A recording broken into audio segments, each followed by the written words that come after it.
Good afternoon.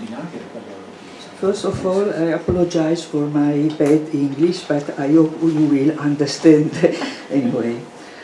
As President of the Scientific Committee of the Levi Foundation and on behalf of his President, Davide Croff, and his Director, Giorgio Pusetto, I would like to thank the speakers at our conference Historiae and all those present for being with us.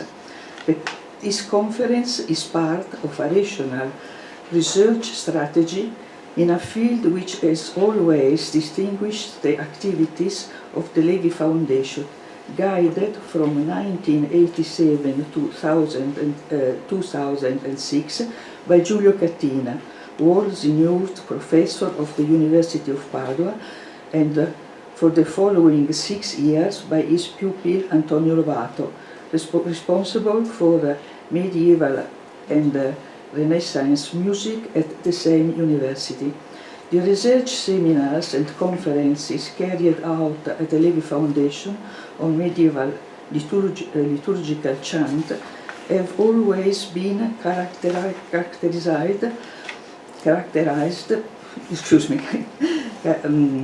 characterized by an original multidisciplinarity perspective, which was often avant-garde.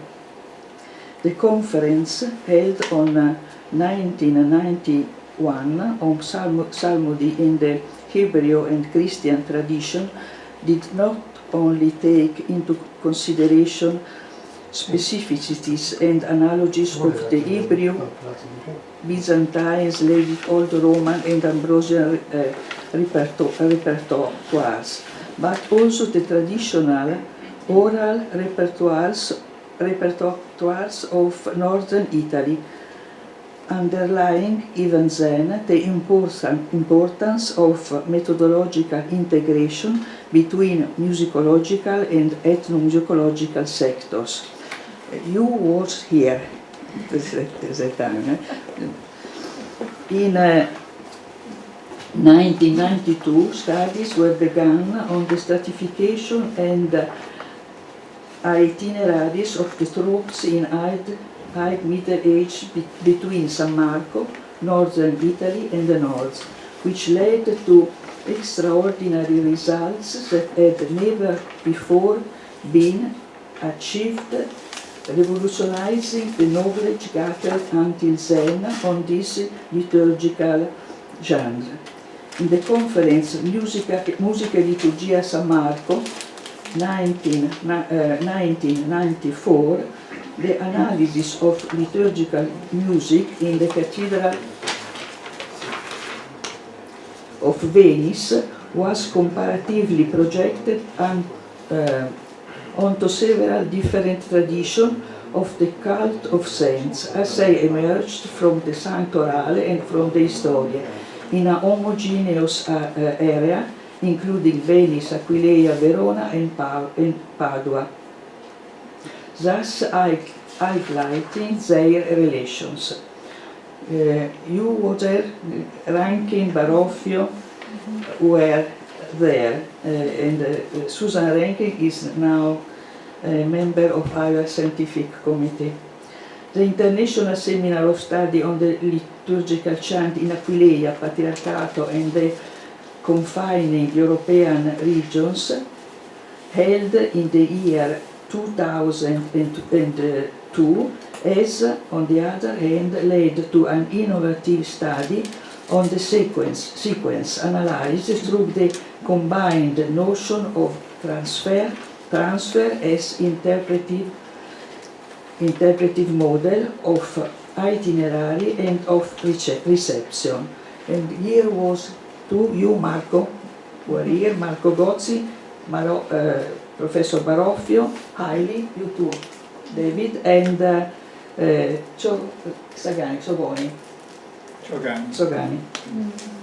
In 2005, the study of the composition of the liturgical chant in early Middle Age was as urgent as a theme as it was almost totally ignored. The seminar held at the Levi Foundation tackled the theme using a systematic approach from various viewpoints: the aesthetics of the variants, the distinction between old and new, the innovative structure of the alleluiatic chant, the melogenic melismas, the comparative analysis that uncovered the complex interrelation, in particular the Aquitan influence on sequences, process and chants of the Mass Ordinary. You were here, so, David, Rankin, Barocchio, Gozzi and Snoy, Professor Snoy, all of them were here.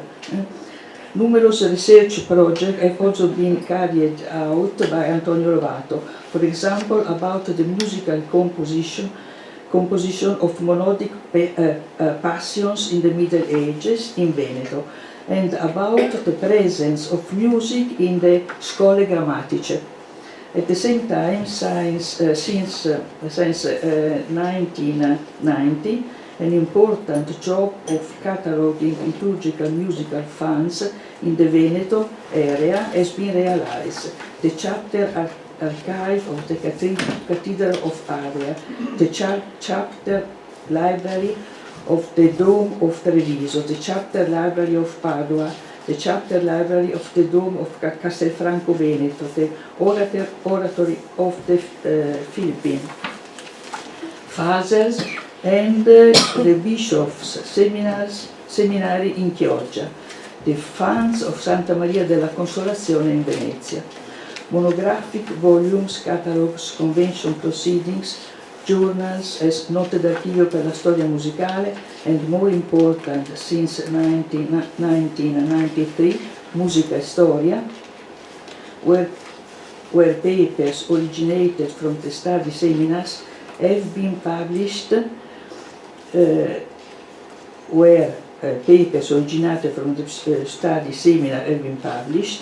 bear witness to this organic and original cultural line. It is therefore totally understandable that we undertook David Hiley's proposal to organize this international meeting, whose main goal is to outline the possible future developments of the Historia work group in a very difficult period in which the generational turnover and the economic crisis, which has spread throughout Europe, greatly penalized research.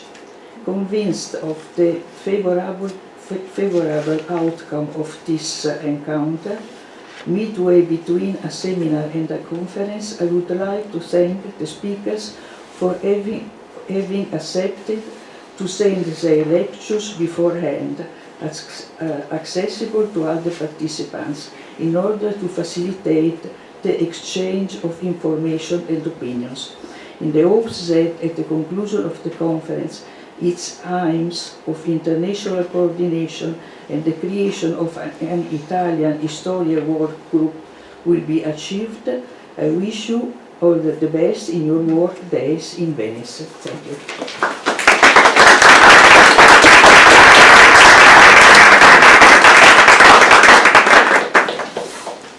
Thank you very much, Luisa Zanoncelli, for these kind words of welcome, and I have to express our thanks to you and to the Fondazione for... can you hear me? Can you hear me? Yeah. Yes. Oh, right. I'll do it with that. Then I can handle these other things. Thank you. To Luisa Zanoncelli, and also to the director of the scientific program here, Giorgio Busetto, who is with us here.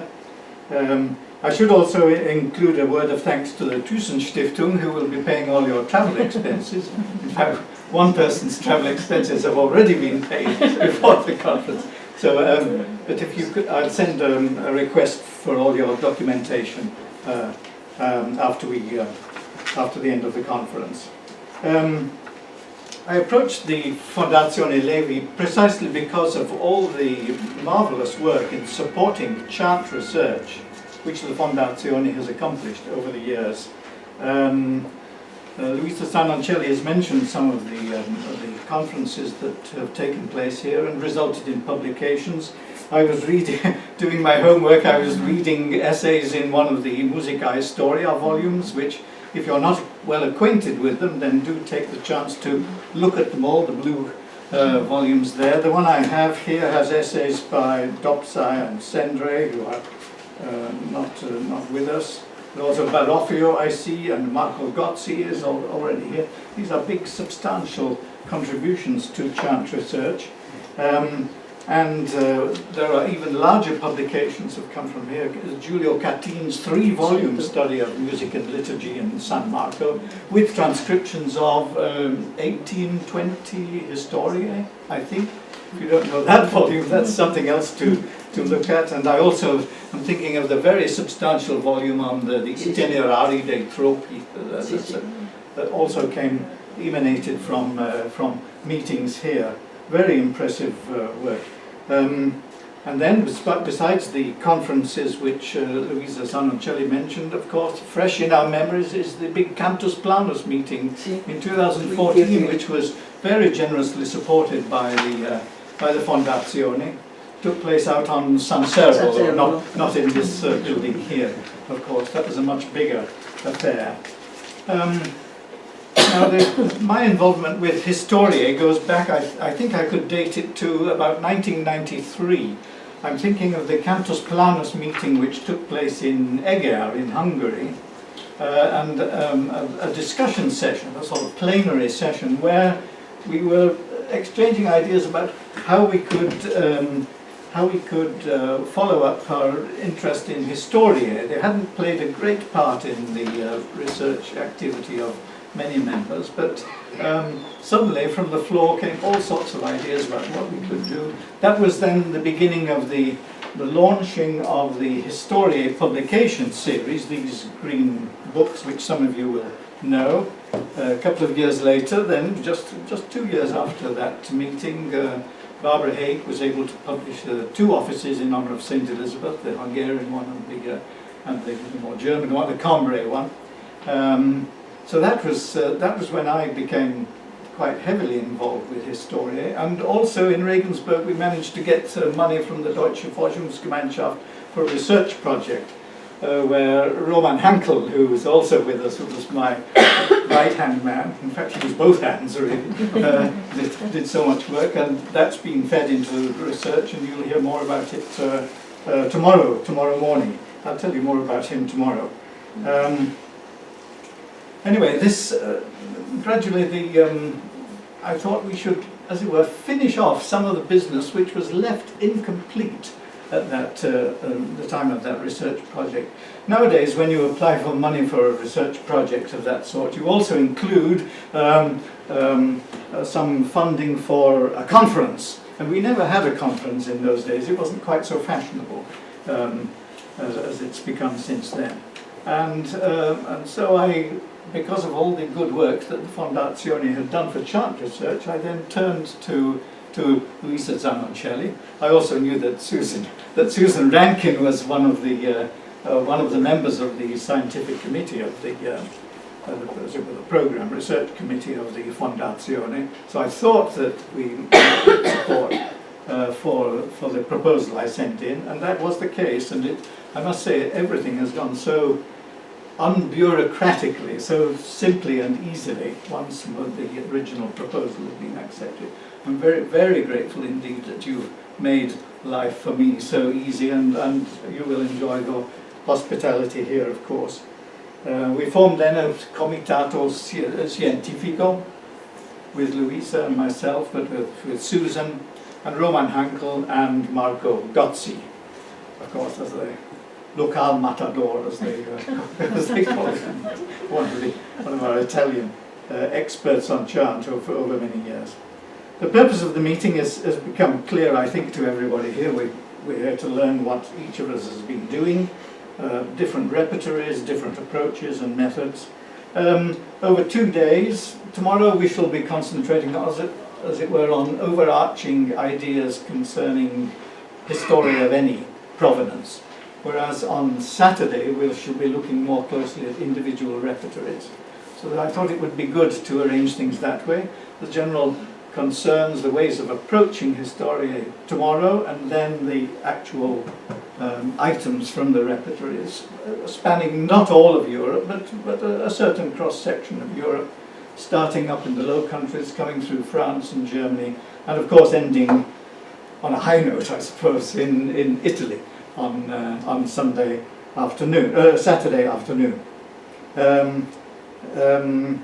And I thought that with Luisa's support, that we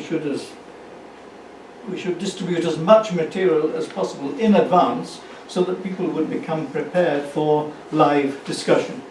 So I think discussing matters, the cut and thrust, as it were, of public discussion is more stimulating. The adrenaline starts flowing much more vigorously than reading papers, listening to somebody preaching for half an hour, or passive reception of papers. Anyway, I hope that will work, and it should mean that we have more time for, as I say, for discussion. During the next 2 days, if you have ideas for topics which we should include on Sunday morning in our sort of final discussion, there'll be some discussion there about the publication of the papers, which will very probably be an online publication. Because I think if all the material which has already been submitted were to appear in print, it would be a very large volume indeed.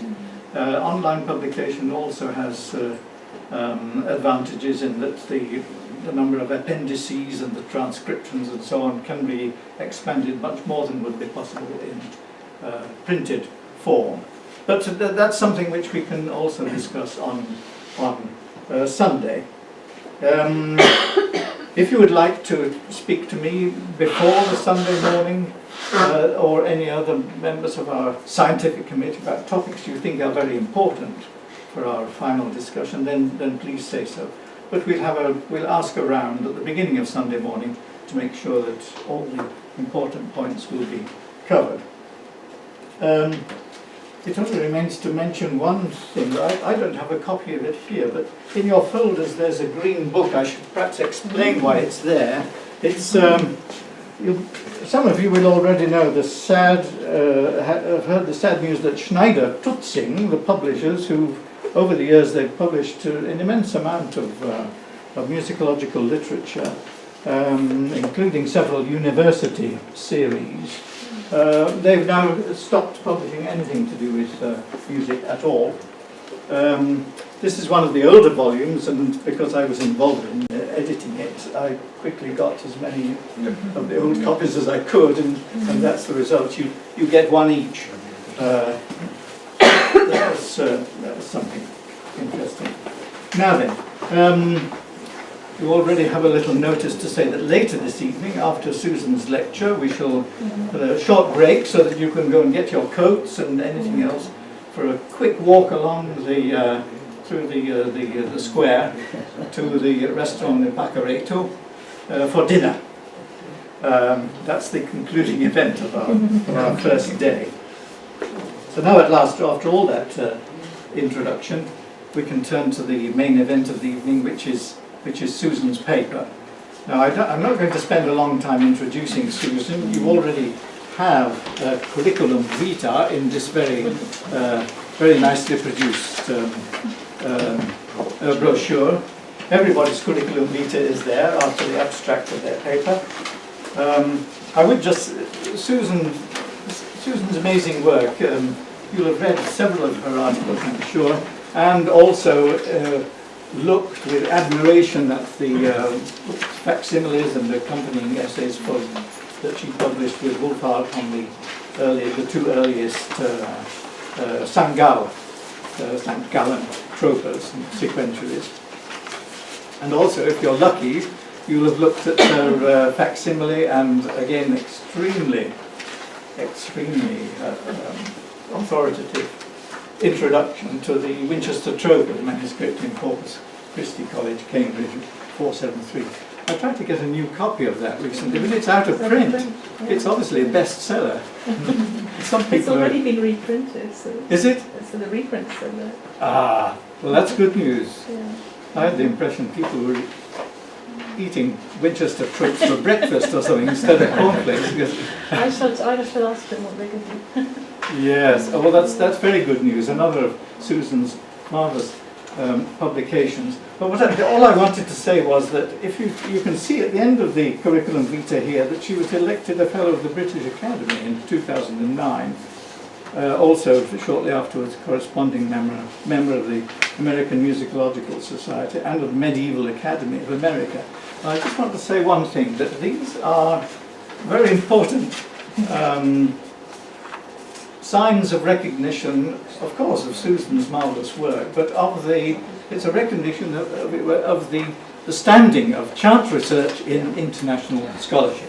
That's what I think is even what is so stimulating for fellow workers, as we all are in this particular area. Because the British Academy, especially, this goes through all the disciplines, and it's an absolute collection of a congregation of the elite of British scholarship. So thank you very much, Susan, for coming to open our conference here. I should say that it will be a straight lecture with presentation, but without questions afterwards, because you have 2.5 more days in which to take Susan up on particular points. So, thank you very much, Susan.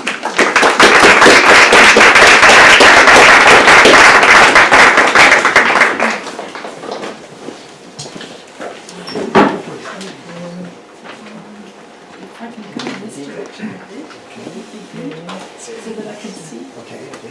Yeah. Just get it.